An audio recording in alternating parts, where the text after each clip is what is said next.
As you know, on Sunday night or Monday morning of every week, we post a new expository semiotics explaining why we would choose which lectionary readings.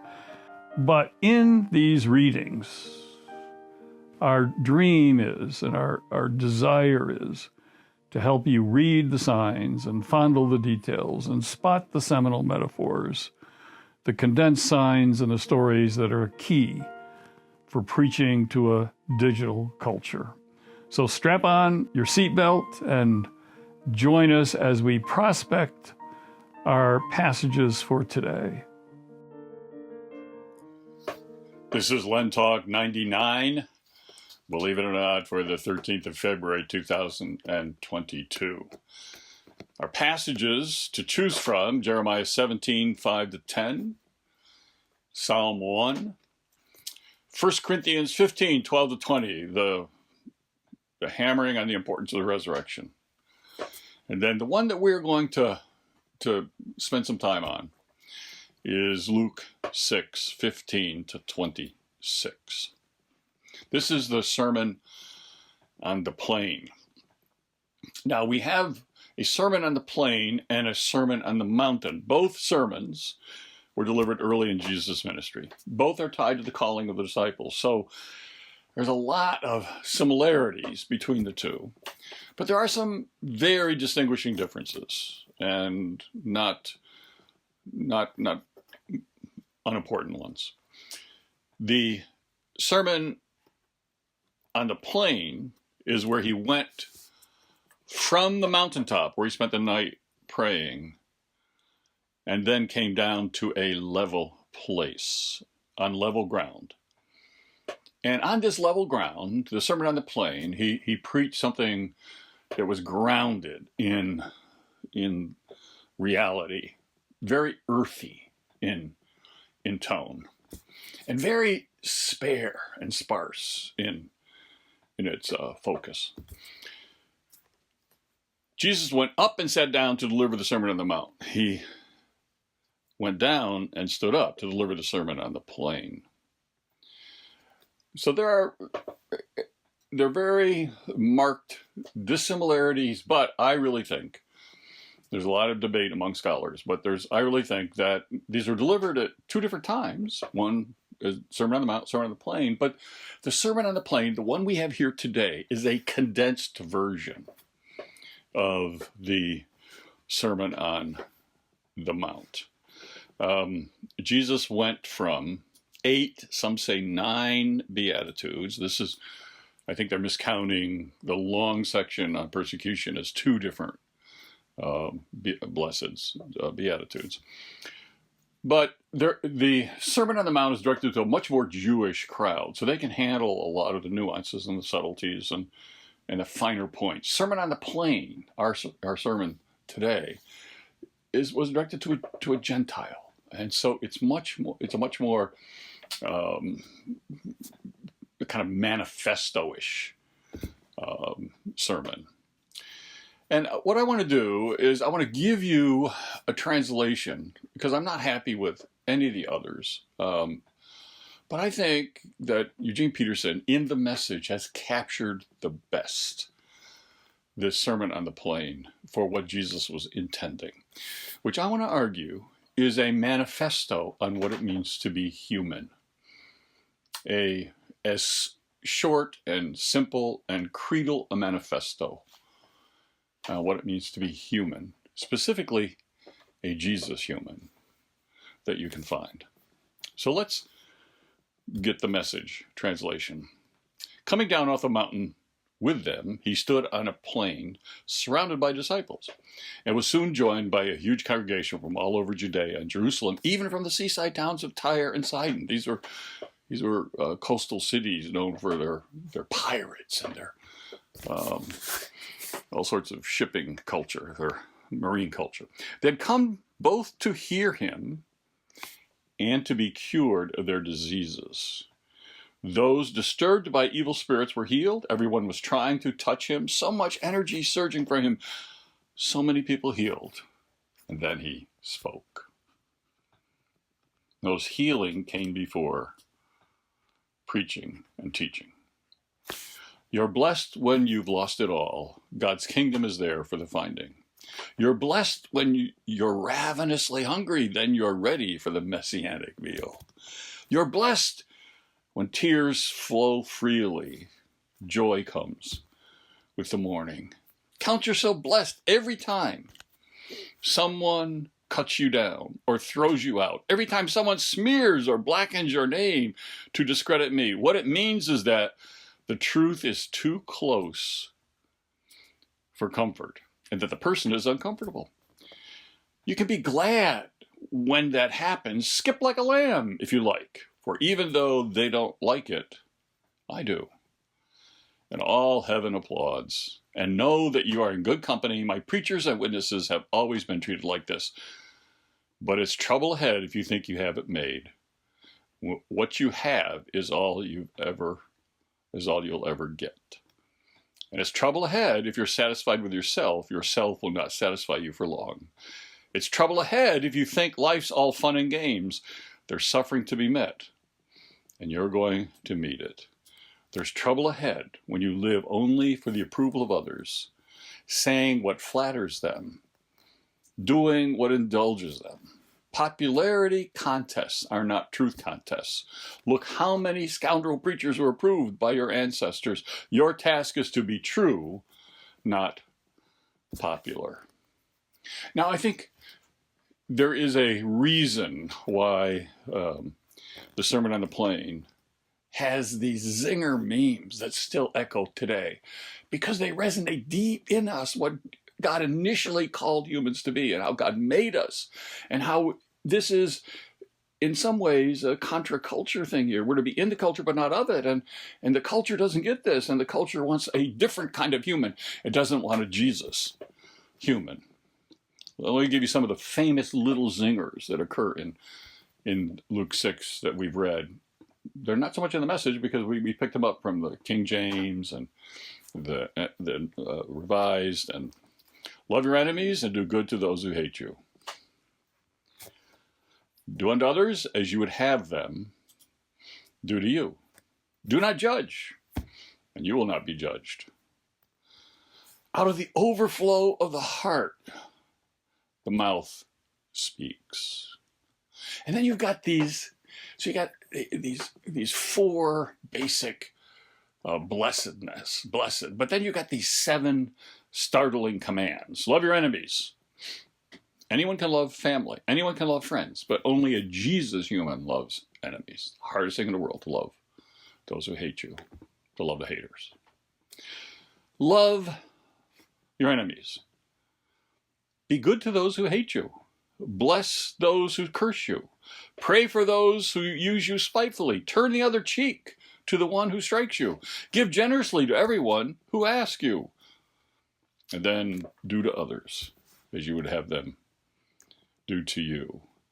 I think there's a reason that the Sermon on the Plain ends with a parable about building one's house on a firm foundation.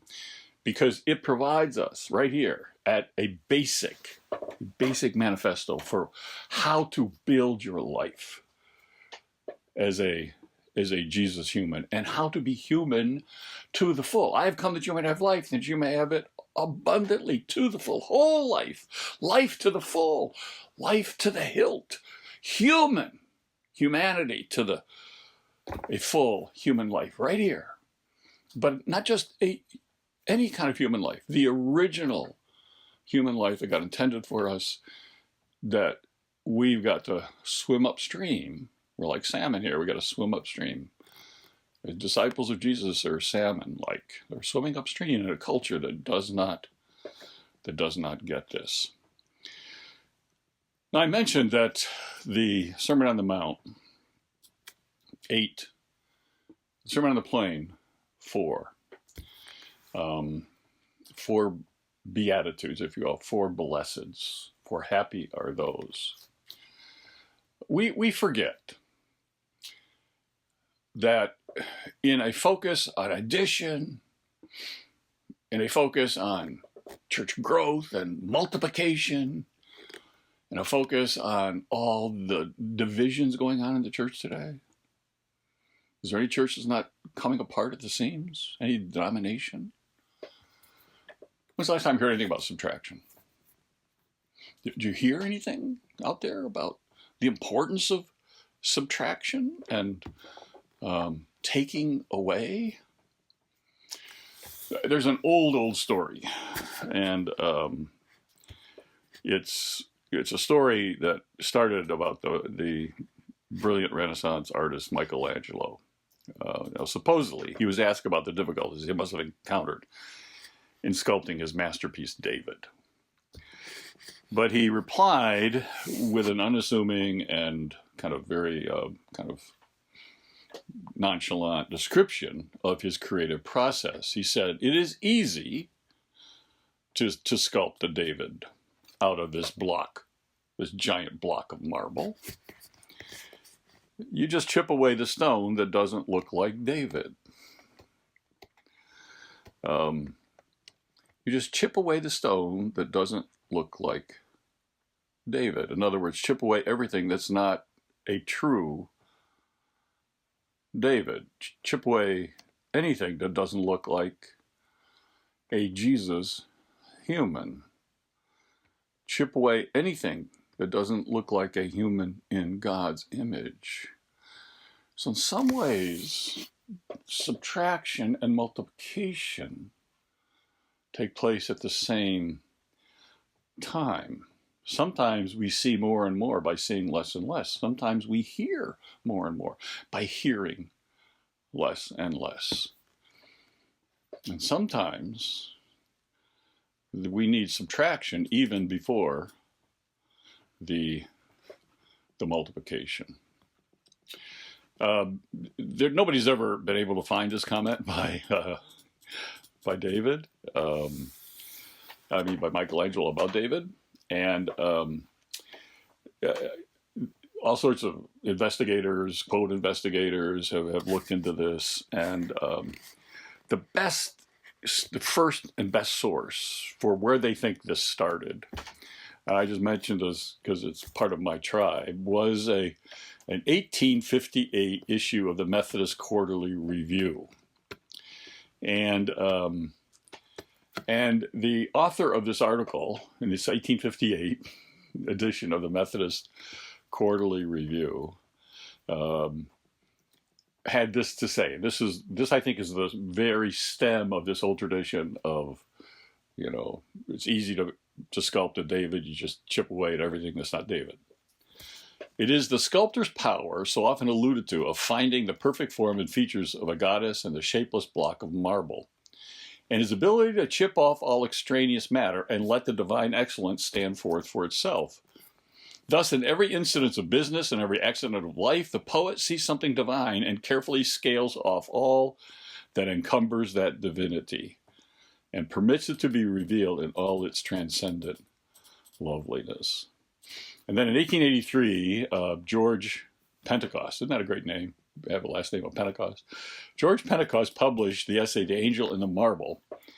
And so he took this little metaphor and he ran with it. And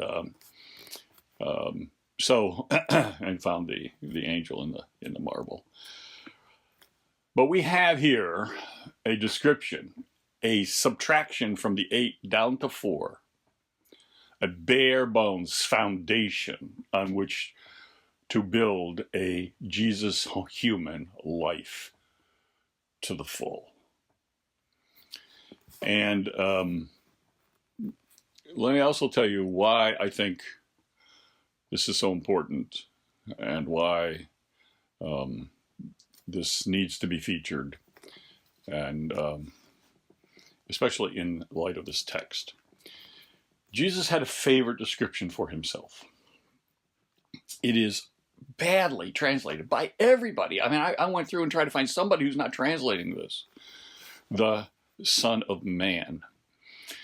81 times Jesus is quoted as saying this of himself in the 4 Gospels. 30 times in Matthew, 14 times in Mark, 25 times in Luke, and 12 times in John.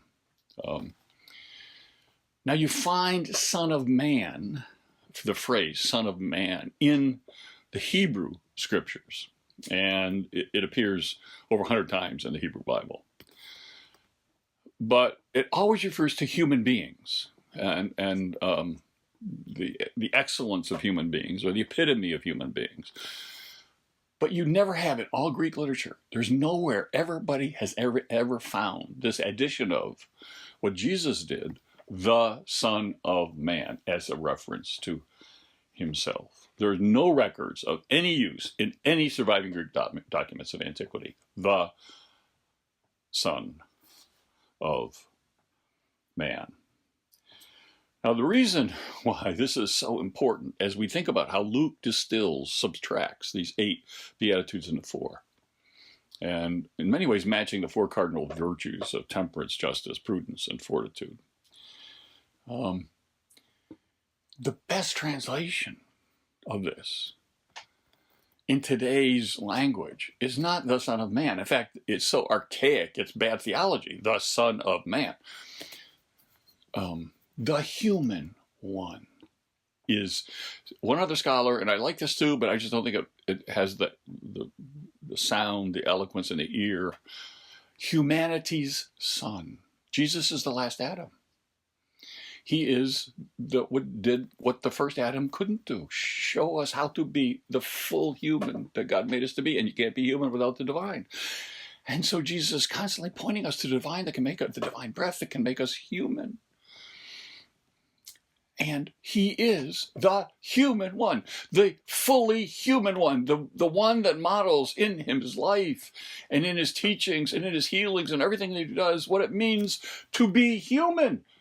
As he said, everything I can do, you can do. You were made to be this way. You were made to be human. And let me show you what human is.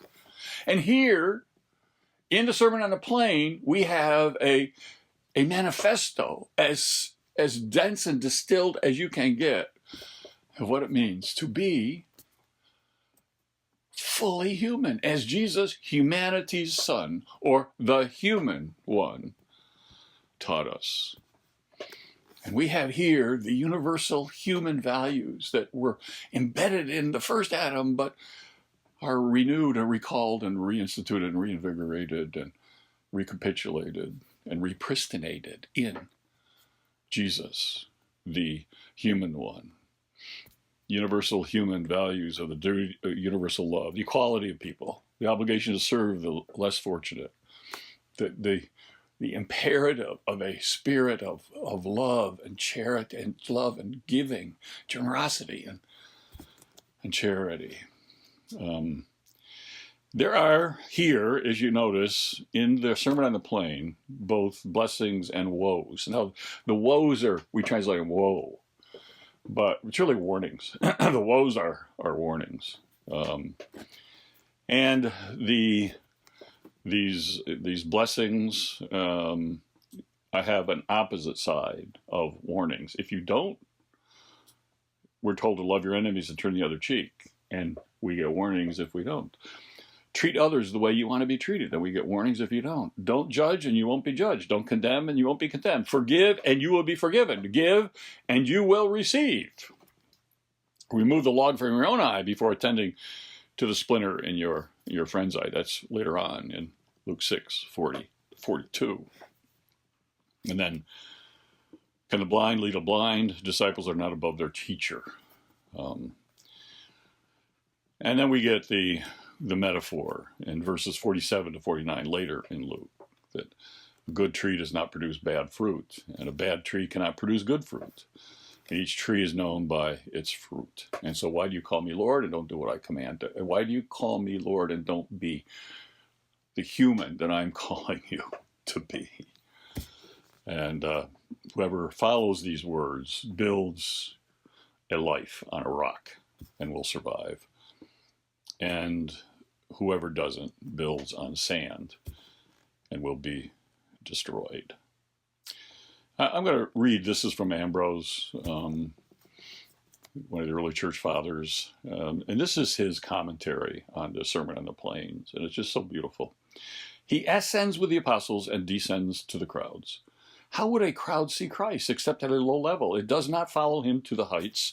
It does not climb to majestic places. So when he descends, he finds the weak, for the weak cannot be high up. Thus also Matthew teaches that the weak were healed down below. First each was healed, so that little by little, with increasing virtue, he would ascend to the mountain. On the plain he heals each, that is, he calls them back from recklessness. He turns away the harm of blindness. He descends to heal our wounds, so that in an effective and abundant manner he makes us partakers of his heavenly nature. That's the part of you can't be human without the divine, is we are partakers. Think about this. What it means to be human is that we are partakers in the divine nature. Here's the 4th century John Chrysostom, one of the 4 holy hierarchs, by the way, of the Greek Orthodox Church. What it means to be human, when lived by Jesus' understanding of human, will not ever bring praise from all people, for human impulses resist such a life. That's why this little pericope that we have today ends with this: woe to you when all speak well of you. In the Sermon on the Mount, there's all the sections on persecutions. It's so long that that's why they think it's to be. Blessed are you who were persecuted for righteousness' sake, and then it goes on. But there's really one blessing to the persecution. In other words, if you are to live the human life, if you are to be human, if you are to be a Jesus human, and not a culture human, not a Hollywood human, not a celebrity human, not a fake human or a consumerist human, but if you are to be a Jesus human, you must prepare for criticism, for persecution, for hatred. There will be haters. Beware when all speak well of you. There will be misunderstandings when you're a Jesus human. There will be mockings when you're a Jesus human. If you're not getting misunderstandings and mockings, if people are not shaking their head and say, that's weird, or that's just, you're just a mess, then beware. Look at your life. Are you really living the life of a Jesus human? Desmond Tutu died in December. Archbishop of Cape Town. He was age 90. As in so many arenas of his life, he in every one of them, there was this galvanizing, just magnetic sense of humor. And part of why people loved Desmond Tutu so much is that he would most often, turn this humor on himself. And so it was self-deprecating. And one of his more famous self-deprecating jokes, if you will, was his telling of the day that he died and there was a mix-up at the pearly gates. And he was mistakenly sent to hell. A few days later, St. Peter heard this strange knocking and someone banging at heaven's door. And when he opened it, he found the devil there rapping away at the door. And St. Peter said, "What in the world are you doing here?" And the devil replied, "Well, since you sent Tutu to that warmer place, he's been causing too much trouble. I'm here to ask for political asylum. Please, please." If you're not stirring up trouble, if you don't have people that are just not speaking well of you, if everybody around you loves you and thinks you're the best in the world, that you're the best thing since sliced bread, are you a Jesus human? Beware. If you're living the Sermon on the Mount, if you're living the Sermon on the Plain, if you're doing as Jesus calls us to live, life to the full, abundant life, whole life, full life, human life to the full, you'll be stirring up trouble. And maybe the devil will even be asking for a political asylum.